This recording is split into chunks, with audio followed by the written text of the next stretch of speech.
Baik, selamat malam dan selamat bertemu lagi di mata kuliah akuntansi perpajakan. Ya, minggu lalu kita sudah membahas satu materi dasar yang berbicara mengenai konsep dari akuntansi perpajakan dan beberapa contoh yang terkait dengan transaksi akuntansi maupun di dalam transaksi perpajakannya.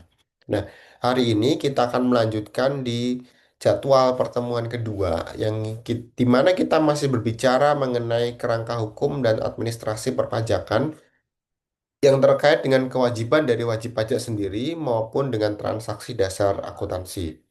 Sebelum kita lebih masuk ke detail dari banyak aspek perhitungan dari mulai dari PPh satu sampai nanti di beberapa PPh lainnya sampai kepada PPh final ya. Di bagian sesi 2, di sini sudah saya satukan materinya, kemudian sudah ada tugas untuk evaluasi di sesi 2 ini, di mana ada dua soal yang harus kalian coba jawab. Saya berikan waktu 1 hari sampai besok, ya, jadi nanti silahkan dikerjakan. Namun sebelum saya mulai, saya mau review sedikit mengenai tugas di sesi satu atau minggu lalu. Nah, minggu lalu saya melihat sudah ada 31 yang submit jawabannya, tapi masih ada 8 yang belum submit jawaban. Jadi sudah ada jawabannya, tapi kalian belum klik tombol submit. Sehingga saya tidak bisa tarik untuk nilai evaluasinya. Ya, kalau boleh lihat di sini, saya akan coba tampilkan yang masih dalam bentuk draft itu ada Angelia Octaviani, ada Rahuela, ya di sini sudah ada jawabannya, tapi saya belum bisa tarik untuk penilaian karena nggak bisa saya ambil ya, karena belum disubmit oleh kalian. Ada Jelita, Rivaldi, Juventa, Yorgi, Triadi, Juen, sama oh ya sudah sampai terakhir sampai Juen, ya terakhir sampai Juen. Jadi silahkan nanti kalian submit dulu ya. Harus diklik submit karena kalau enggak nanti jawabannya tidak terbaca di saya sepenuhnya. Jadi dia seperti ini ya, kepotong. Sehingga gimana saya bisa menilai kalau kalian tidak submit jawabannya full atau enggak bisa saya lihat secara lengkap.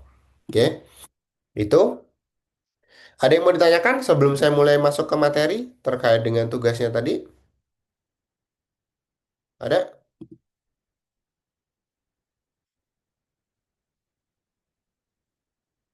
Baik, kalau tidak ada, saya akan masuk ke dalam materi ya. Malam ini kita akan membahas kerangka hukum dan administrasi perpajakan yang ada di negara kita, Indonesia. Ya. Yang pertama kita akan lihat setelah selesai dari materi ini apa yang diharapkan. Ya. Yang pertama mahasiswa tahu struktur hukum pajak yang ada di negara kita.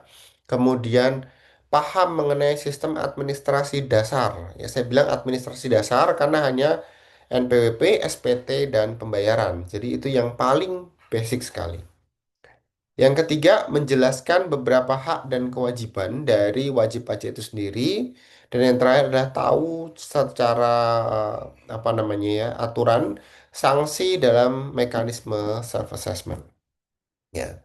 Untuk berbicara lebih lanjut, kita harus pahami dulu hukum pajak itu punya tingkatan atau punya hierarki. Yang pertama, dia punya kelompok dasarnya atau struktur pembentuk dasar hukum itu sendiri. Ada 4 komponen. Yang pertama adalah undang-undang, di mana ini berlaku secara nasional, disahkan oleh presiden. Dan yang kedua itu adalah peraturan pemerintah, ya. Sama-sama disahkan oleh presiden, bedanya apa? Kalau undang-undang ketika dia sudah dinyatakan, maka dia hanya bisa diberhentikan atau dicabut dengan cara menerbitkan undang-undang yang terbaru.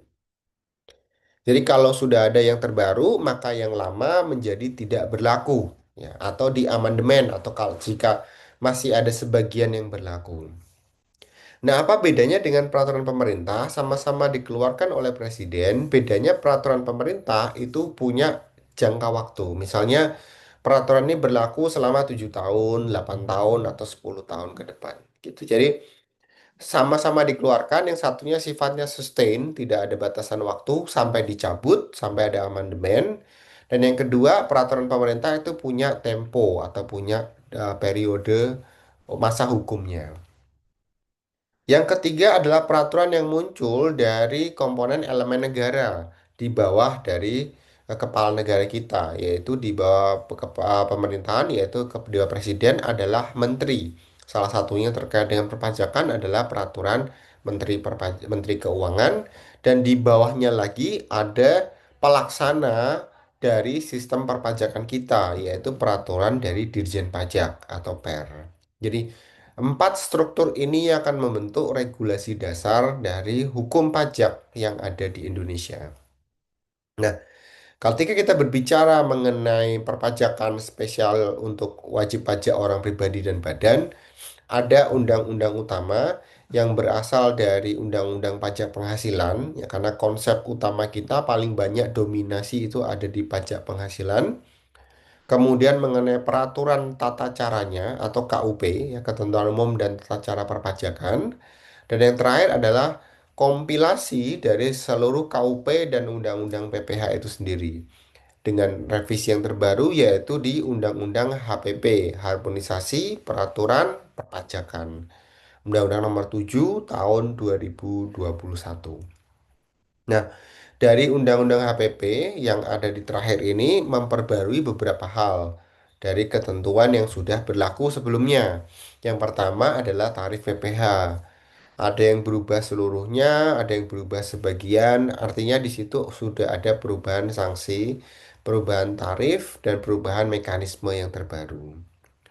Yang kedua adalah sanksi bunga acuan yang mengikuti basis bunga ketika kita mengalami permasalahan atau kendala dengan kewajiban perpajakan kita. Yang ketiga di HPP itu juga mengungkapkan namanya program sukarela, ya. Program pengungkapan termasuk aset, pendapatan dan sebagainya yang belum pernah dilaporkan sebelumnya muncul di dalam pelaporan perpajakan kita. Dan yang paling fenomenal adalah integrasi pendataan.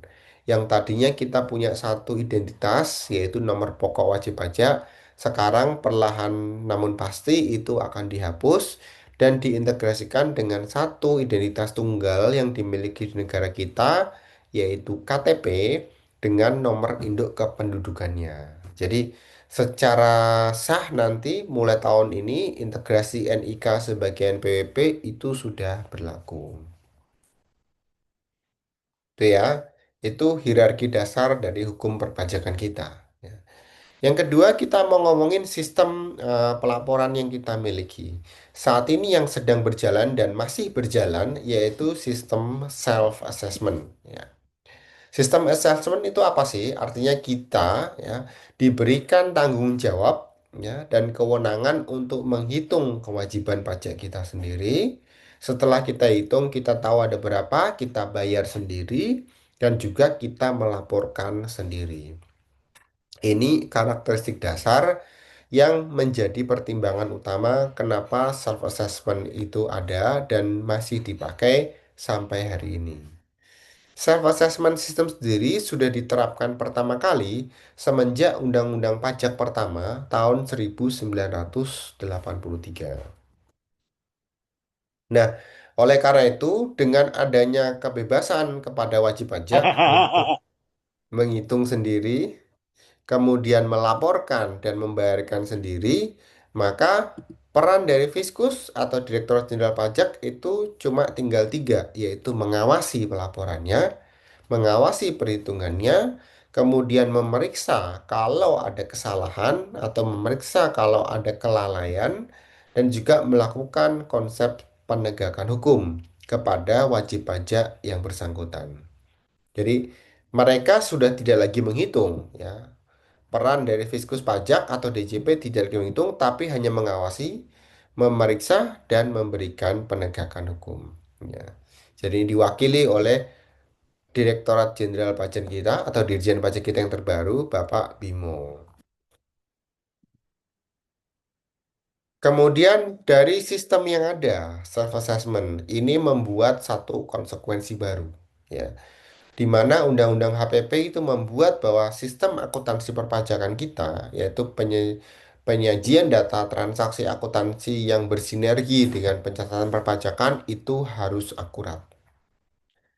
Kenapa seperti itu? Karena setiap kesalahan yang ada itu nanti punya ujung sanksi atau diberikan sanksi karena kesalahan tersebut muncul dari pencatatan secara pribadi.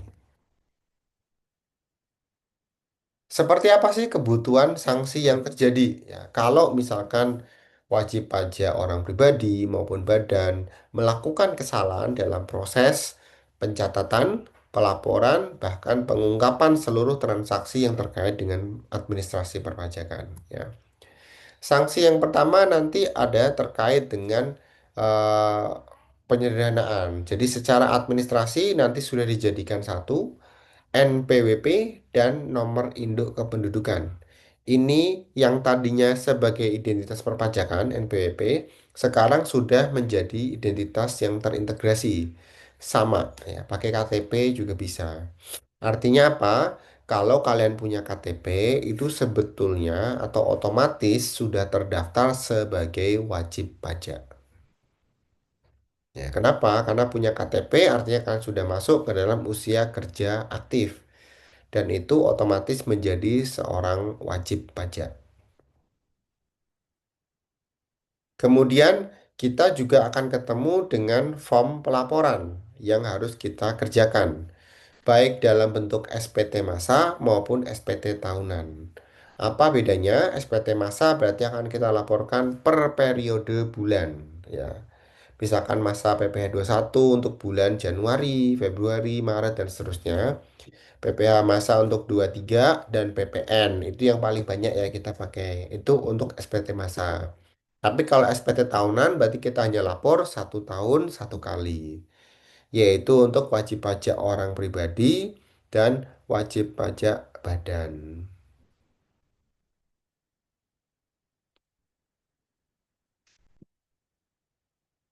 Nah, bagaimana siklus untuk melihat apakah wajib pajak badan itu patuh? Ya. Yang pertama kita bisa mulai dari beberapa kronologis yang bisa kita dapatkan ya. Oke.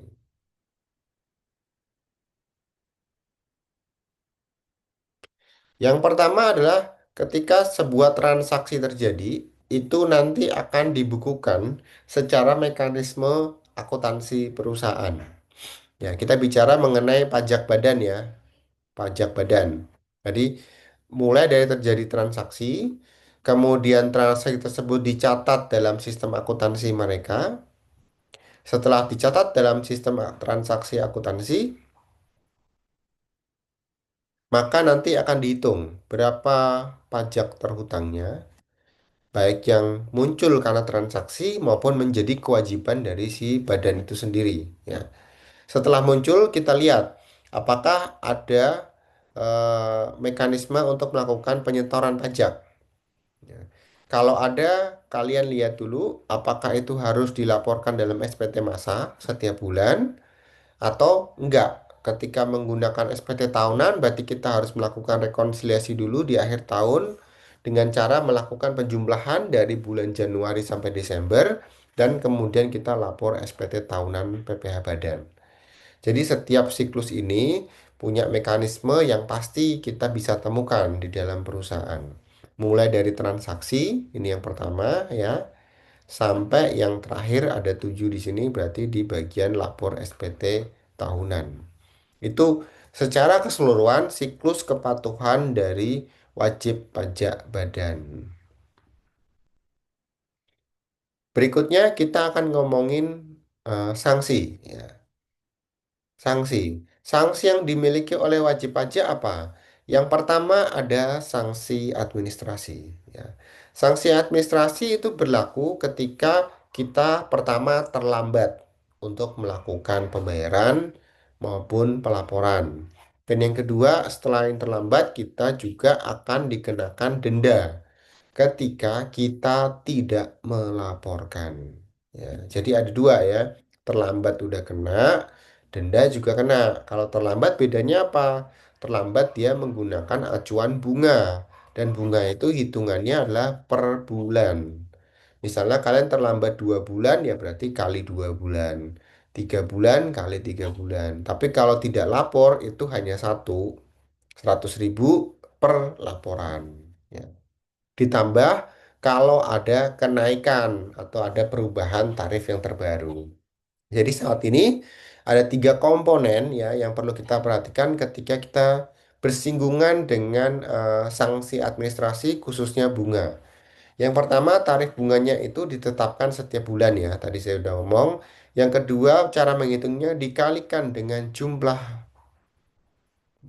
bulan atau periode waktu berjalan setelah tutup buku. Jadi kalau sekarang kita di bulan Maret, kalian terlambat melakukan pembayaran, berarti dikalikan 3 bulan ya. Karena sudah masuk bulan ketiga, dikalikan dengan tarif bunganya berapa ya. Ada yang 2% per bulan, ada yang 1% per bulan, dan seterusnya. Ya.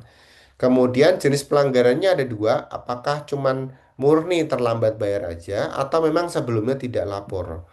Ya, jadi kalau tidak lapor ya kena dua-duanya, tapi kalau terlambat berarti bayar terlambatnya aja. Dan yang kedua, masih ada kurang bayar nggak? Kalau ada, berarti kurang bayar itu pun juga masuk ke dalam sanksi keterlambatan yang perlu diperhitungkan. Jadi agak berlapis-lapis ya gitu ya. Dan saat ini suku bunga yang dipakai itu lebih fleksibel. Kenapa? Karena mengikuti ketentuan dari DJP setiap tahunnya. Jadi nggak sama ya. Kalau dulu kan hanya 2% per bulan. Nah, sekarang nggak. Jadi ada yang dapat sanksi 1,5%, ada yang dapat 1%, ada yang di bawah persen, tergantung dari acuan yang digunakan oleh DJP. Sanksi selain bunga apalagi? Sanksi yang muncul lain selain itu adalah sanksi pidana atau penjara. Sanksi ini terjadi atau sanksi ini dimunculkan ketika memang ada unsur kesengajaan dari wajib pajak. Sengaja tidak bayar, sengaja melakukan manipulasi dan sebagainya, itu sekarang sudah boleh dipidanakan. Contohnya apa ya? Contoh misalkan kita ngomongin terlambat ya. PT Maju Terus terlambat melakukan SPT masa PPh tiga. SPT masa berarti dilaporkannya setiap bulan ya, dia telat, maka ada denda administrasi yang dikenakan sesuai dengan ketentuan KUP. Ya. Pertanyaannya adalah apakah denda pajak ini boleh menjadi biaya fiskal atau boleh dikoreksi dalam laporan koreksi fiskal? Bagaimana menurut kalian? Kalau ini telat nih, PT Maju Terus, dia kena denda. Terus kemudian pertanyaannya, denda yang dibayar ini boleh nggak menjadi pengurang biaya fiskal atau menjadi kredit pajak? Menurut kalian gimana? Boleh? Enggak, Pak. Kenapa nggak boleh? Kenapa tidak diperbolehkan? Karena dia masuk ke non-deductible expense, terus dia bukan karena tiga m itu loh, Pak. Iya, betul. Dia termasuk dalam kategori non-deductible expense. Ya, artinya apa?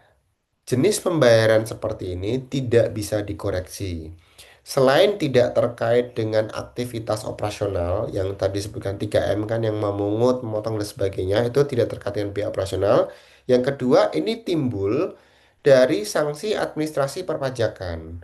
Sistem pajak kita, kalau kita bicara di hukum pajak, itu tidak boleh dilakukan double taxation atau perpajakan berganda. Jadi pajak ya tidak boleh dipajakin lagi. Jadi pajak ini atau denda pajak ya cuma dibayar aja, tidak boleh dikurangkan sebagai pengurang pajak yang berikutnya. Karena nanti akan menimbulkan efek yang beragam, sehingga mau tidak mau hanya dibayar atau diakuisisi untuk satu kali saja. Oke, terima kasih Valeri atas penjelasannya. Nah, kasus yang kedua contohnya apa? Kalau kurang bayar, misalnya PPh terutangnya 500 juta, total kredit pajaknya 420 juta. Dari kasus ini, maka sebuah perusahaan tersebut akan dikenakan kurang bayar atau kena PPh pasal 29 sebesar 80 juta. Dari mana? 500 yang terutang dikurangi yang sudah dibayar 420. Sehingga 80 juta ini harus disetor, setor dulu ya, baru dia lapor SPT. Sehingga nanti SPT-nya menjadi nihil. Begitu ya, itu dua contoh kasus yang biasa kita temukan, baik terkait dengan keterlambatan maupun dalam kasusnya ada kurang bayar. Nah, dari penjelasan tersebut atau skema tersebut, kita bisa mendapatkan ada 7 konsep kunci atau 7 konsep dasar yang harus kalian pahami ketika belajar mengenai dasar hukum pajak itu sendiri. Yang pertama, sistem yang kita terapkan adalah self-assessment, di mana wajib pajak itu menghitung sendiri, membayar sendiri, dan melaporkan sendiri kewajiban perpajakannya. Sedangkan untuk SPT ada 2 kategori. SPT masa untuk yang punya periode pendek 1 bulan gitu, atau SPT tahunan yang hanya dibayarkan dalam kurun waktu 1 tahun sekali atau 1 periode pajak sekali. Kemudian status pajak kita bisa ada 2, bisa kurang bayar kalau PPh terutangnya itu lebih besar daripada yang sudah kita bayar. Contoh yang tadi ya, utangnya 500 juta, ternyata kita sudah nyicil bayar 480, itu kurang bayar. Sebaliknya, kalau cicilan pajak kita itu lebih besar daripada PPh terutang, itu kita mendapatkan status lebih bayar. Di mana kalau lebih bayar itu bisa jadi direstitusi atau menjadi kompensasi untuk tahun pajak berikutnya. Nah, seluruh komponen pajak yang sudah kita bayarkan selama periode berjalan dan bersifat tidak final itu disebut kredit pajak ya. Misalnya PPh 21, 22, 23, 24, 25 dan 26 untuk karyawan warga negara asing yang bekerja di perusahaan kita itu masih bisa kita klaim ya sebagai bentuk kredit pajak. Kecuali PPh pasal 4 ayat 2. Selain itu, selain kredit pajak, kita juga punya sanksi, yaitu terkait dengan administrasi. Kalau kita melakukan keterlambatan dan juga ada kurang bayar. Nah, kalau lebih bayar bagaimana, Pak? Kita akan masuk ke dalam satu mode, yaitu pemeriksaan pajak. Maka petugas Fiskus akan datang untuk memeriksa laporan kita.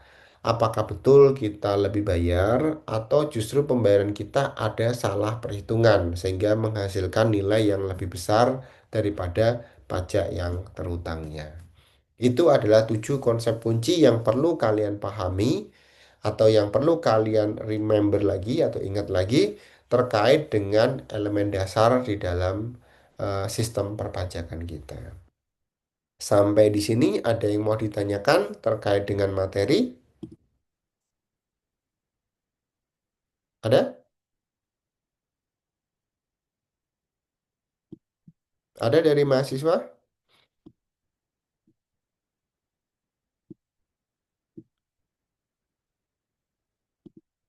Oke.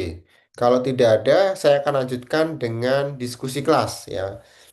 Saya berharap kalian bisa memberikan opini kalian terkait dengan pertanyaan yang terjadi dalam aktivitas sepanjang materi atau materi-materi terkait dengan perpajakan yang sudah kalian dapatkan sampai hari ini, sampai semester 6 ini ya. Yang pertama, ada yang pernah tahu mengapa negara kita atau Indonesia memilih menggunakan self-assessment system? Ada yang mau berkomentar?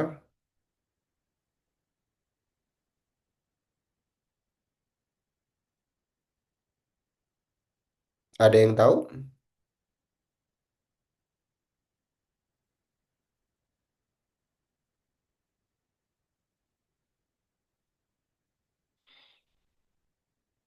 Kalau menurut pendapat saya ya Pak, Ya, gimana Valeri? Indonesia memilih sistem self assessment ini karena yang pertama jelas lebih efisien ya Pak untuk administrasi pajak. Terus Mm-mm, juga mempermudah wajib pajak juga, mm-mm. terus mendorong wajib pajak ini buat sukarela memotong, menghitung, memotong dan melapor pajaknya sendiri. Terus lebih sama bisa mengurangi beban kerja fiskus kayak yang tadi Bapak bilang tuh jadi cuman ada pengawasan dan lain-lain gitu sih Pak. Oke, terima kasih Valeri. Ya, itu salah satu alasan yang eh, pernah pernah diungkapkan juga oleh DJP terkait dengan pemilihan self assessment system. Selain itu, ada lagi? Ada? Sudah pernah tahu sejarahnya kenapa kita beralih ke self assessment? Artinya apa? Kalau saya bilang beralih, sebelumnya Indonesia itu sudah menggunakan dua sistem yang lain. Yang pertama mereka menggunakan official assessment ya. Jadi Fiskus sendiri ya yang melakukan perhitungan perpajakan kepada wajib pajak. Itu terjadi sekitar tahun 70-an sampai tahun 80-an. Kenapa saat itu sangat possible atau memungkinkan dilakukan di Indonesia? Karena jumlah wajib pajak belum banyak pada saat itu. Yang kedua, jumlah perusahaan itu juga belum banyak.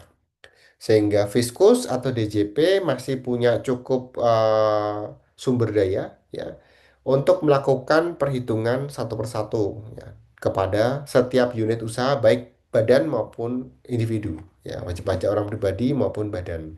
Nah, setelah tahun 83 itu muncullah yang namanya withholding system dan self assessment system. Jadi Eh, karena keterbatasan sumber daya, DJP meminta untuk masyarakat melakukan perhitungan sendiri, self-assessment.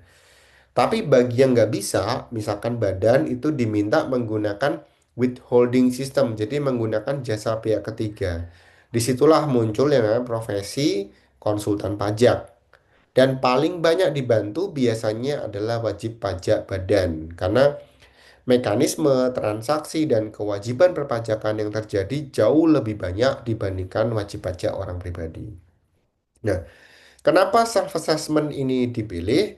Tujuan mereka sebetulnya satu, tujuan negara ini adalah ingin membuat generasi atau masyarakat yang sadar pajak, di mana mereka tahu konsep dasar perpajakan dan pajak itu merupakan sumber kontribusi kepada negara dan itu disadari oleh masyarakat dan mereka bisa melakukan itu atau melakukan kewajiban itu secara mandiri.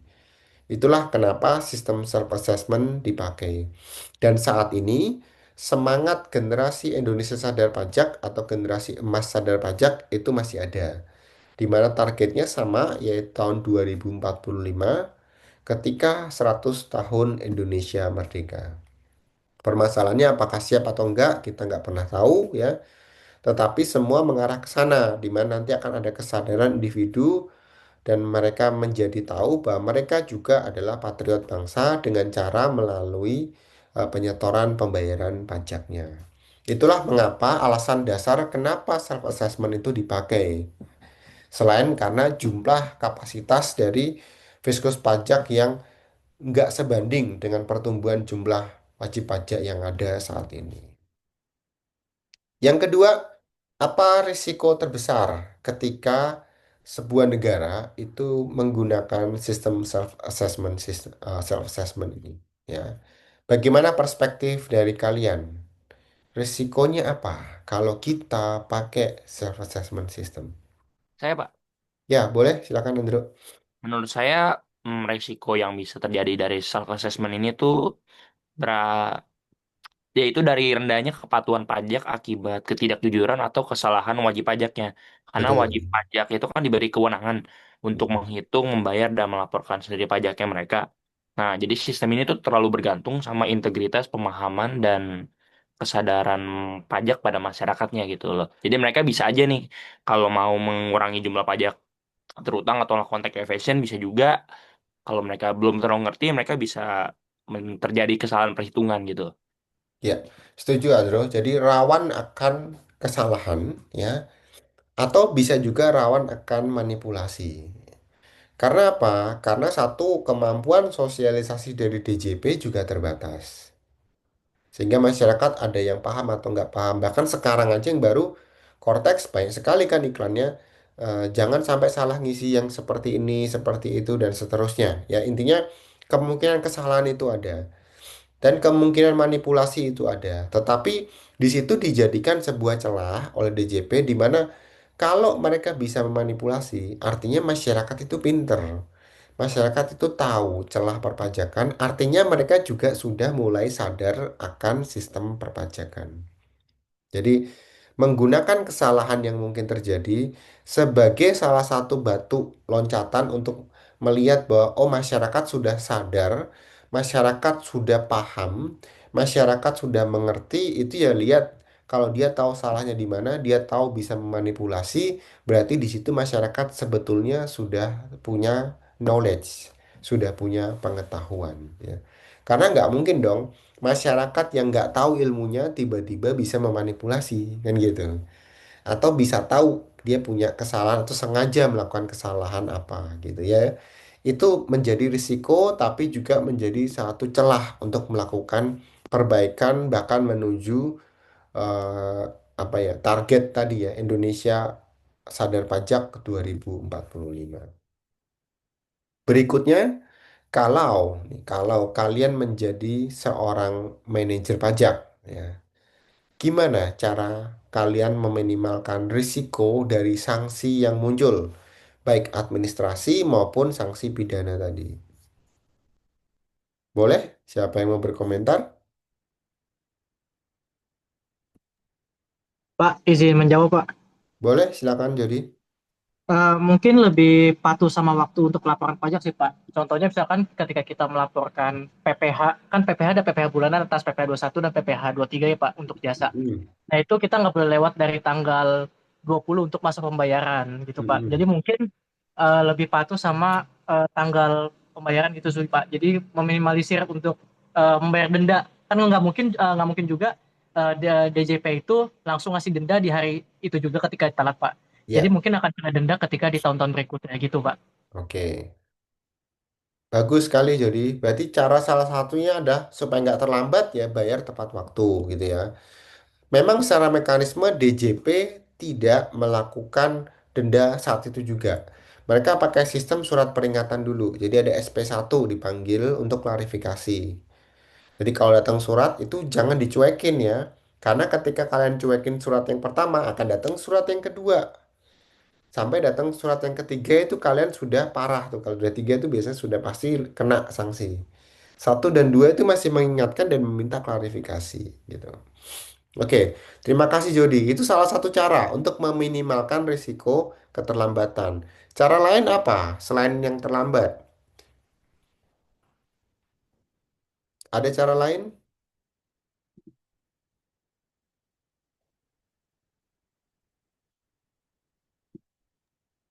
Izin nambahin, Pak. Boleh, Valerie? Eh, Mungkin sesuai dengan yang sekarang sih Pak, kayak update peraturan terbaru. Apalagi kan sekarang kita lagi proses migrasi dari DJP ke Cortex nih. Terus banyak banget Hmm. peraturan-peraturan Cortex tuh yang mungkin di publikasinya tuh masih kurang. Terus masih banyak-banyak yang kurang tahu. Jadi mungkin kita sebagai manajer pajak harus sering-sering update informasi apalagi tentang Cortex. Terus juga mungkin salah satu cara lainnya adalah kita sering ngelakuin rekonsiliasi data gitu loh Pak. Jadi antara kita menyesuaikan data bukti potong dari pihak ketiga, terus juga dengan catatan akuntansi kita di perusahaan itu seperti apa gitu Ya, sih Pak. oke, betul sekali Valerie. Jadi menjawab masalah kekurangan atau kelemahan efektivitas dari sosialisasi DJP. Di mana DJP karena kekurangan sumber daya, sosialisasinya kurang. Jadi dari sisi perusahaan kita nggak bisa nunggu, kita harus melakukan aksi jemput bola gitu ya. Jadi sebagai bagian dari manajer pajak, maka kalian harus update sama informasi. Kalau perlu, setiap kantor itu kan pasti punya account representatif ya di KPP masing-masing. Maka selalu update ada aturan apa, cari tahu gimana caranya, atau ada kemungkinan ada perubahan seperti apa. Jadi perusahaan kalian itu tidak akan ketinggalan dan tidak akan melanggar aturan apapun ya. Supaya kalian bisa lewat itu semua ya, kalian juga harus update informasi yang ada.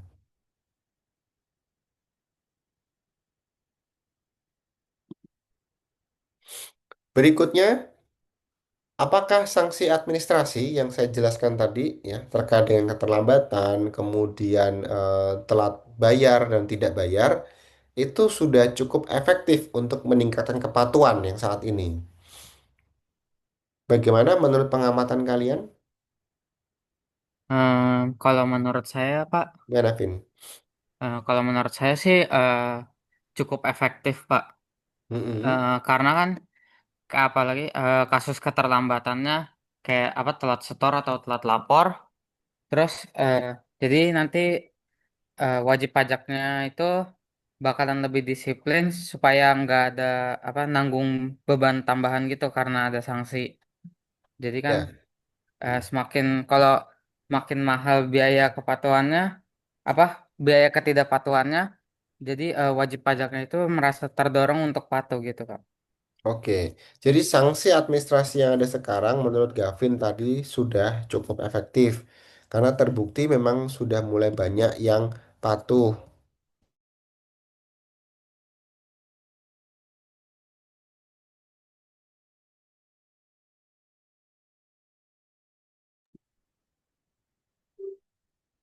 Sorry sebentar ya. Sanksi administrasi yang ada sudah cukup meningkatkan efektivitas kepatuhan wajib pajak, di mana memang dirasa cukup apa ya dari sisi persentase kepatuhan sudah meningkat meskipun hanya 5-10%, tapi itu adalah sebuah bentuk peningkatan yang cukup baik ya. Mungkin yang perlu dievaluasi adalah seberapa cepat gitu ya.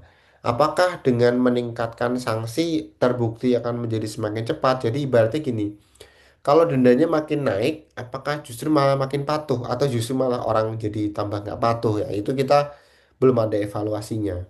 Sampai saat ini dengan sanksi yang ada cukup efektif ya. Tapi apakah cukup itu sudah pas atau butuh lebih efektif lagi?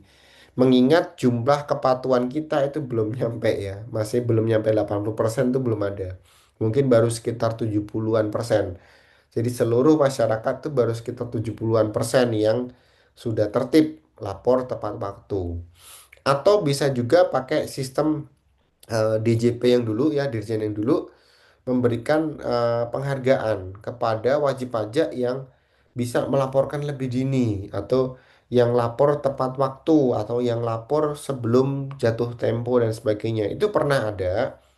Meskipun kayaknya nggak kelihatan efektif, tapi ada juga beberapa wajib pajak yang berusaha mencari branding dari situ. Jadi mereka dapat penghargaan, kemudian bisa dipostingkan dan menjadi sebuah keuntungan bahwa oh kami nih perusahaan ini mendapat penghargaan dari DJP, kami tepat waktu atau kami dari perusahaan ini mendapatkan kategori misalkan 10 perusahaan terbaik yang lapor tepat waktu.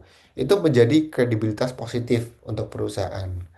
Tetapi kembali lagi harus diukur apakah sanksi yang seperti itu atau penghargaan seperti itu bisa cukup meningkatkan tingkat kepatuhan yang ada baik wajib pajak orang pribadi maupun wajib pajak badan. Ya. Oke, terima kasih ya, Vin. Berikutnya pertanyaan, apakah integrasi NIK menjadi NPWP atau menyatukan NIK dan NPWP ini sudah meningkatkan transparansi di bidang perpajakan? Bagaimana kalian melihat ini?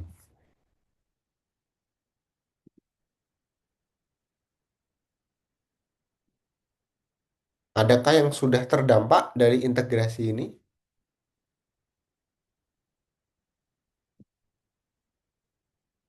Siapa yang mau coba memberikan komentar?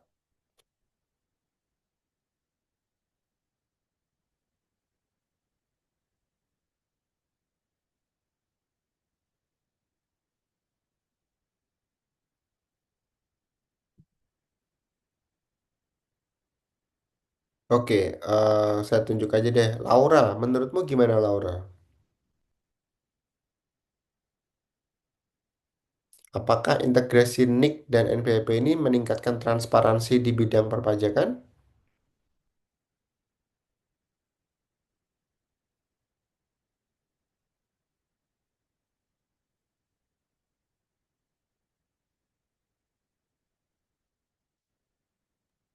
Saya izin aja, Pak. Oh, boleh, silakan. Kalau menurut pendapat saya sendiri, integrasi NIK NPWP itu lebih meningkatkan transparansi, Pak. Karena dengan adanya NIK NPWP kan tercek pada penerimaan pendapatan lebih diketahui oleh pihak pajak sendiri. Jadi para wajib pajak sendiri akan lebih taat pajak. Jadi jelas tidak ada yang ditutup-tutupi oleh para wajib pajak yang gitu, Pak. Eh, Sebenarnya ada nggak kemungkinan celah bahwa NPWP NIK menjadi NPWP ini menjadi sebuah kesalahan gitu? Kalau menurutmu gimana? Apakah ini sebuah jalan bagus atau justru ada kesalahan dari situ. Menurut Nicholas sendiri gimana? Kalau dalam pandangan saya sih, Nix yang diintegrasikan jadi NPWP ini dalam untuk perpajakan negara itu hal yang bagus sih Pak. Cuma ya kalau untuk pribadi mungkin kurang ada yang apa ya bilangnya kayak lebih privasi pendapatan dan kawan-kawan gitu lebih tidak tertutup gitu Pak. Ya, artinya memang ada sesuatu yang coba dijangkau kan, dibuat lebih terbuka kan dari DJP itu sendiri kan. Oke, ada yang tidak sependapat atau mungkin ada yang punya pendapat berbeda dari Nicholas?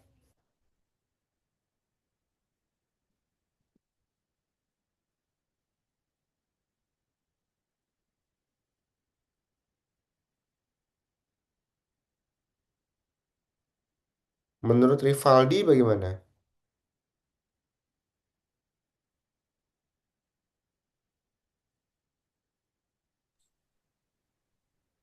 Em, Menurut saya iya Pak jawabannya. Itu karena integrasi NPWP pada dasarnya meningkatkan transparansi perpajakan.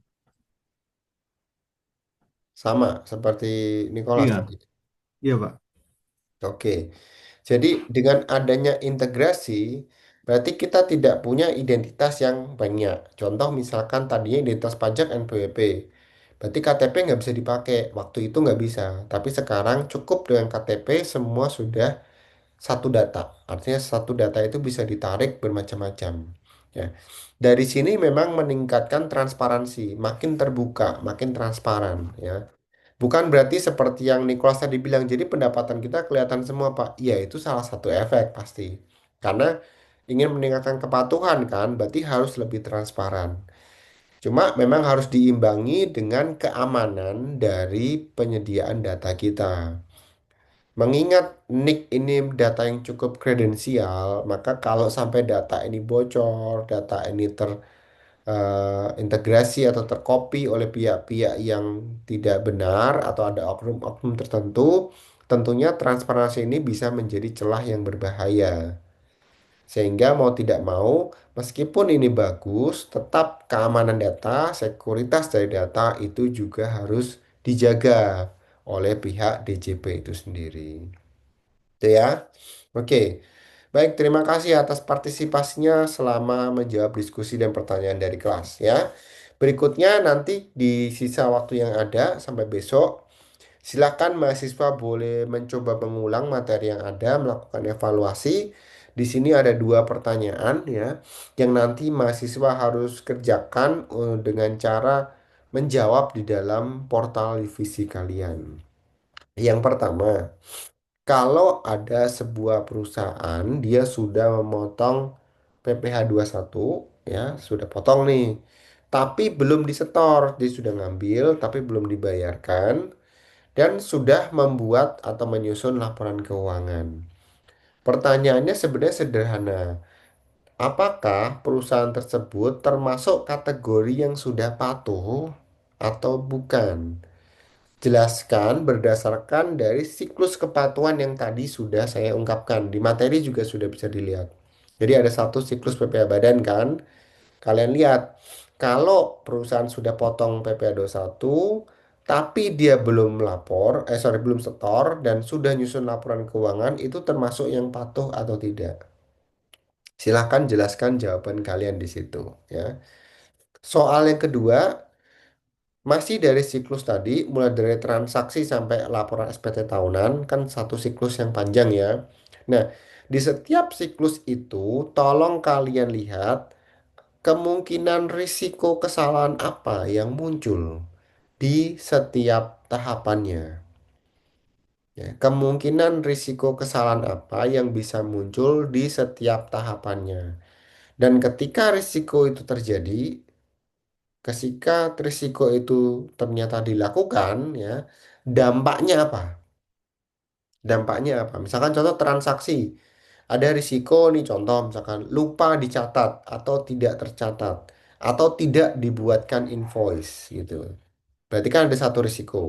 Dampaknya apa? Mungkin, oh berarti pajaknya nggak bisa diklaim, Pak. Kenapa? Karena pajak butuh evidence, butuh bukti, yaitu invoice atau butuh faktur pajak. Itu salah satu contoh. Selain itu, apalagi di transaksi. Nah, kalian bisa coba perkirakan. Kira-kira ada celah apa? Kemudian efeknya apa ketika kesalahan itu terjadi di masing-masing tahapan siklus yang panjang tadi ya. Kalau boleh saya ulang sedikit, berarti dia ada di siklus yang lingkaran tadi. Nah, yang ini ya.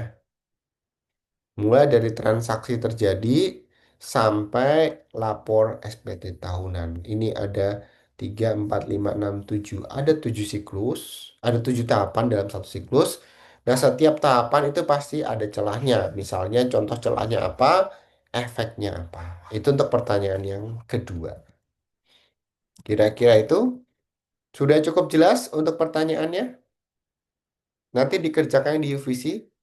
Tapi untuk pertanyaannya sudah cukup jelas? Atau ada yang mau ditanyakan dulu? Ada?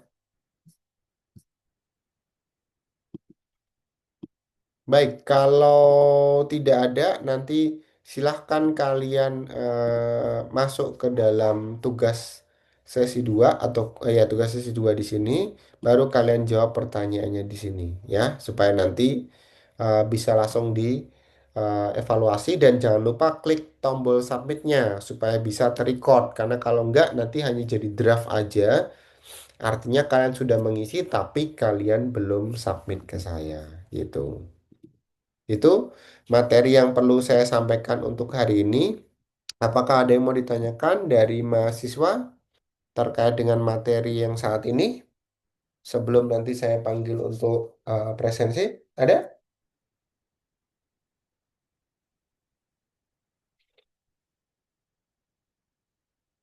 Tidak ada? Oke, baik kalau tidak ada, kita akan ketemu di sesi kuliah minggu depan ya. Untuk saat ini recording saya